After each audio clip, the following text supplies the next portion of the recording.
All right, everybody, welcome to the a new podcast for the Winona State Football Players Association. I'm super thankful today to have A.J. Parnell with us.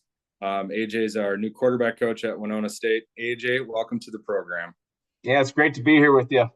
In more than one way. So you've just been on campus now for, just really since spring ball, so just a short time. But why don't we start, just kind of give us your background and where you came from and who you are as a man and as a father and as a coach. Yeah, so I'm originally from the Pacific Northwest, so grew up in Seattle area. If you know Costco, Kirkland, Washington is my hometown, so Kirkland Signature.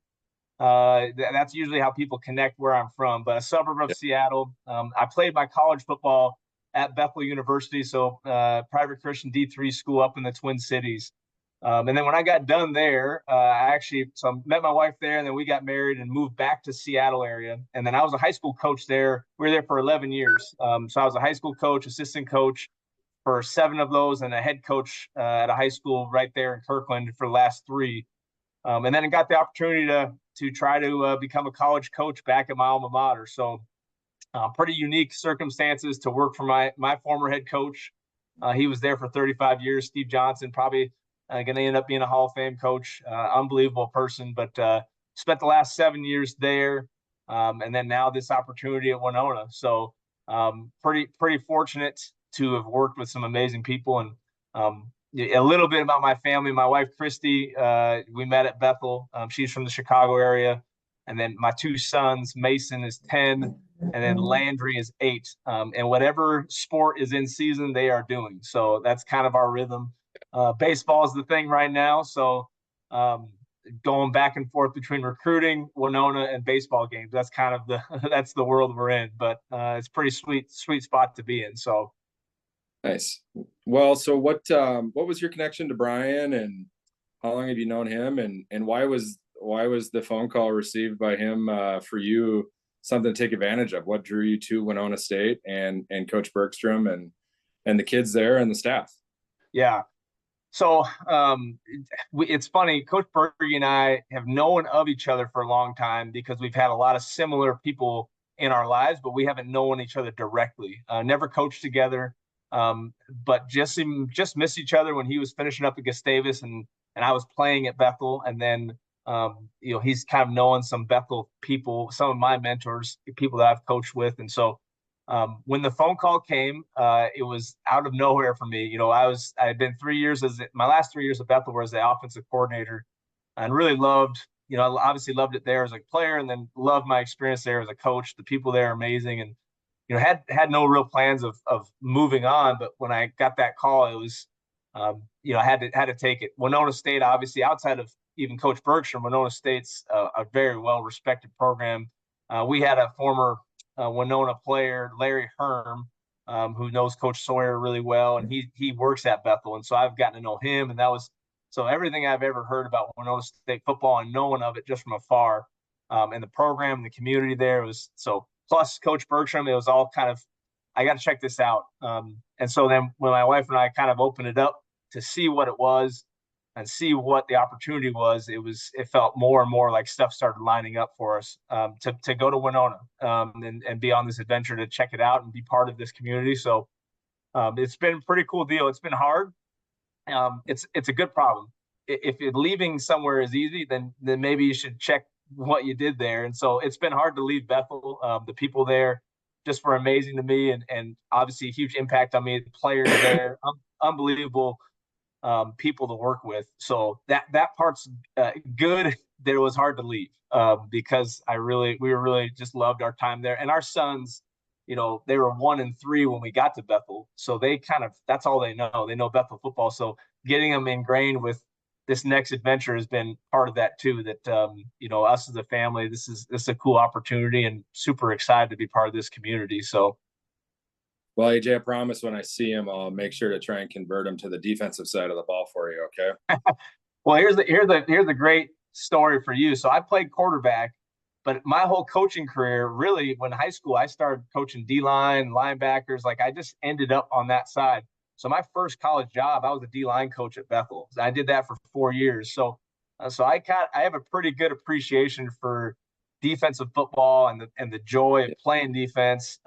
Coaching it was unbelievable. It's such a fun experience. So going from D-line and back to the offense, I had to like rewire my brain again to like, because it's a different mentality that you're going to have, which is kind of the fun of football. Is like every position calls for a little bit different dynamic of competitiveness and edge and composure and poise, and they all of them have something different. So, but I did love my 4 years of D-line just because there's a little more cut it loose and let's get after it up front. So, yeah.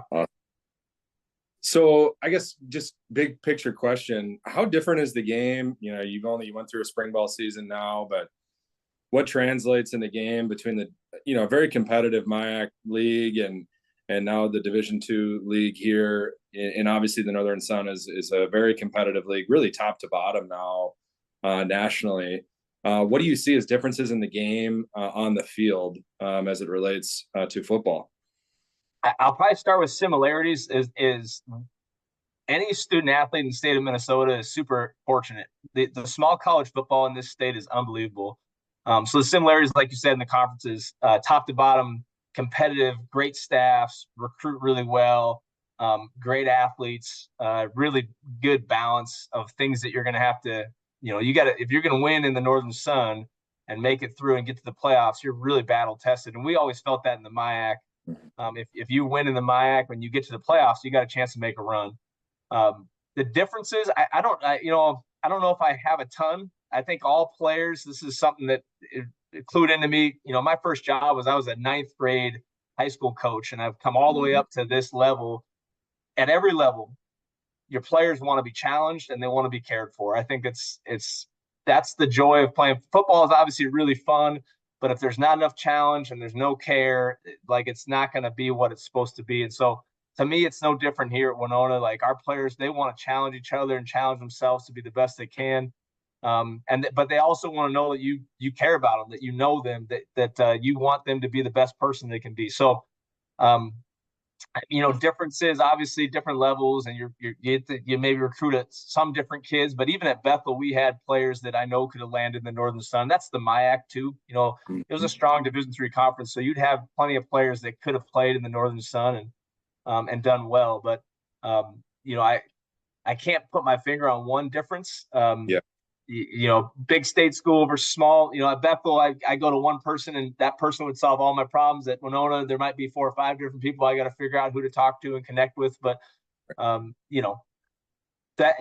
been, it's kind of the fun of changing it sometimes, is that you get to press yourself into new things and learn new things and find maybe spots that you didn't realize you didn't know and stuff like that. So, but yeah, I think football is football at every level. And, the schematic stuff that we're doing, we could do at any level. Stuff that I did at high school, we're still doing here at the Division II level. So I think if you have good concepts and teaching progressions, it can translate all the way up. That's why sometimes they say it's a flip model schematically. Like professionals are stealing from underneath and college are stealing from underneath. And so sometimes it gets a little bit too gone where, the logo, you're at the highest level, that maybe those guys are the smartest. I don't know if that's the case. And I guess I can say that because I was a junior high coach and I went to JV high school, and so I had to kind of climb my way up. And at every level, I've coached with some unbelievable people that I'm like, they could coach up, they could coach higher. And so it's maybe proven that I haven't been too like, oh geez, like, can I make it here? And it's like, it's football, So at the end of the day, you got to run and tackle and you got to try to score points. And so it's the same deal that the young guys are doing all the way up to the pros. So, yep, for sure. So if I can ask you maybe more of a personal question, why do you do what you do? Why are you a football coach? What's kind of your mission and vision as a football coach? Yeah. Like I kind of alluded to at the beginning, I was super fortunate playing football to be impacted by some amazing mentors. And so for me, that was something when I played, I just was like, that seems like a pretty sweet deal to be doing with your life. To be around young people, right now 18 to 22, but just to be in a space to try to help them figure out who they're going to be and what kind of man they're going to be. So for me, it's all about empowering people to figure out their God-given gifts and talents and be the best they can in those. And that's always how it's been for me. I've had that kind of one line of like, this is what I want to be about. And, I love the game of football by itself. But we put so much time into this. If there's not more there for me and my family in terms of just the impact of guys' hearts and who they are, it would be a miss. And so that's why I love the blend of like even what Coach Bergson's about, what Winona State's about. The community there is really about helping our guys grow and to becoming great people that you want to see in your community. I think that's huge. And so that's for me that alignment of like what I want to be about and sharing my heart with our players and encouraging them and who they are aligned perfectly with what Winona State football is about. So, which to me, it's even beyond Coach Bergson. I met Coach Sawyer and like knowing the time that he had, like it feels like it's kind of woven into the fabric of like what Winona's about. And we had that at Bethel. So like that was, you kind of just know like, wow, that feels like a match. So, yeah. So you're going to be coaching quarterbacks and working closely with Coach Cosgrove on the offensive side of the ball and really a new staff there. You think schematically football is football, obviously, but what are your kind of goals as you run now through the summer and into camp, and what would maybe the layperson notice about how you guys operate as coaches and the product you might see on the field? Yeah. So Coach Cosgrove's he's a stud. I got to compete against him when he was at Gustavus and I was at Bethel, and they always had explosive offenses. So I always appreciated what he did and how he did it. A lot of respect for him. Again, another draw to Winona was when he got hired. It was kind of like, okay, I want to learn from him. I want to be around him. But I'm also, I don't know if this is an update, but I'm coaching running backs right now as well. So I have the backfield kind of under my tutelage.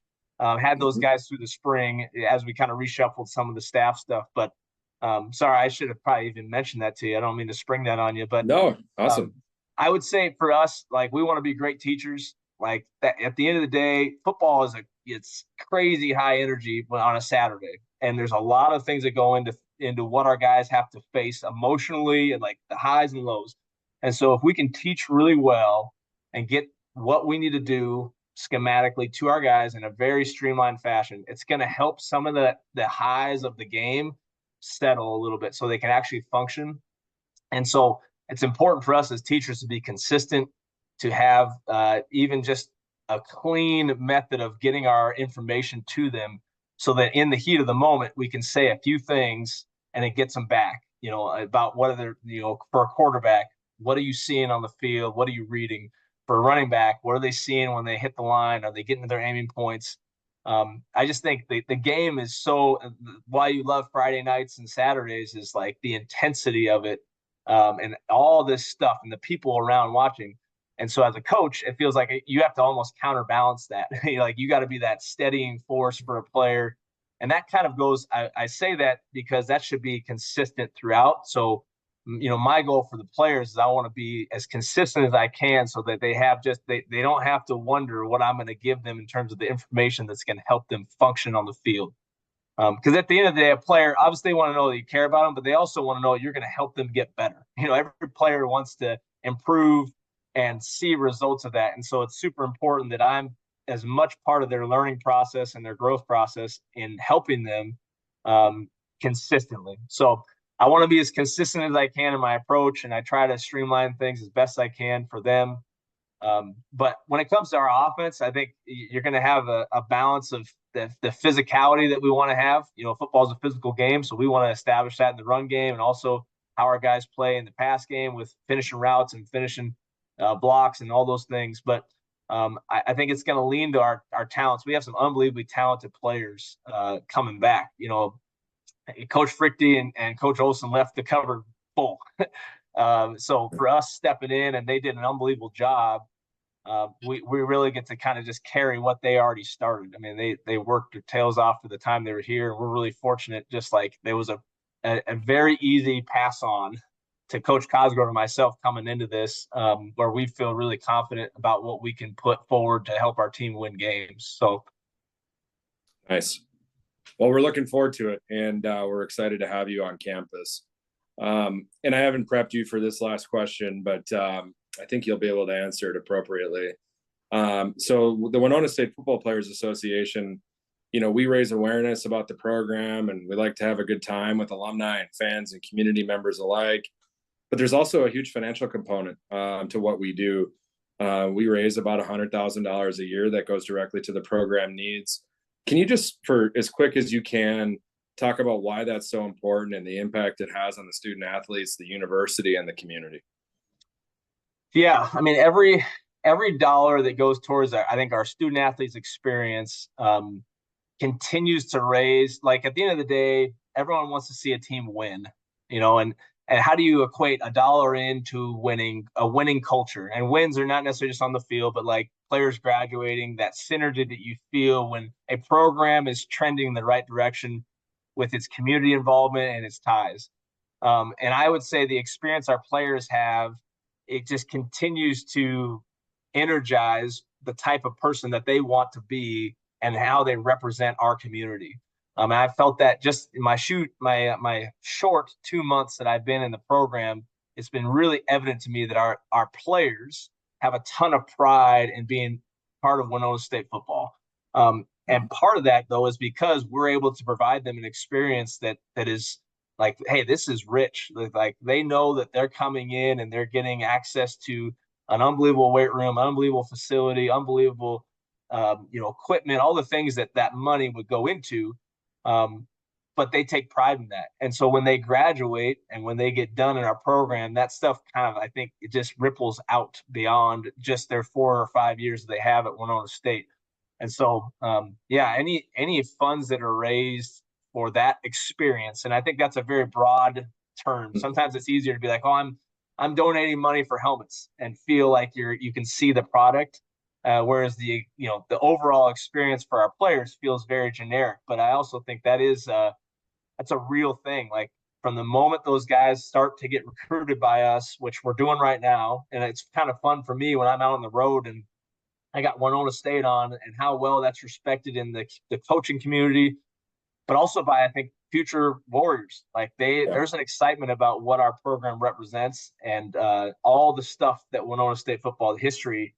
It's pretty well known. So the experience those kids can have in those 4 or 5 years, I think, and you would say this for sure as an alum, can make a huge ripple effect in their lives beyond just the 4 or 5 years that they play.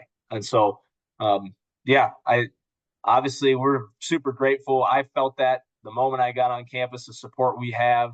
The FPA, I know I've met a ton of alums already that have come up and introduced themselves to me and welcomed me in, as a person that's an outsider, I guess you could say, but felt quickly part and grafted into this community. And so that's been really, really fun for me, especially, I spent 7 years in my alma mater. So that was very easy for me to feel like, okay, I'm part of this, but then to come in 2 months' time at Winona and feel that same similar connection, that care and that community, that people really do care about the program and the players and the whole thing, not just are we winning on Saturdays, even though that is a part of it. We want that to be a part of it as a competitor, but it does feel like there's more there, which is fun to be a part of. So that's awesome. Thank you. I appreciate that. Well, A.J., thanks for being on the program today. We're super excited to have you and excited to see what the summer and fall brings. It's just around the corner. It's amazing as we get older, right? How quick this winter, spring, and summer seasons go, and all of a sudden it's December again too. So good luck to you and your family. Blessings on you guys as you make a move to Winona. We were talking off camera that you're in that process of moving your family, and a lot of us know what that's like, and we're wishing the best for you guys. Those of you that tuned in, thank you for watching. We really appreciate it. Take a minute, click on the link. We'd love your support. There's an opportunity to donate to the Winona State Football Players Association right on this next slide. Thank you for being with us again, A.J. Go get them. Awesome. Go Warriors.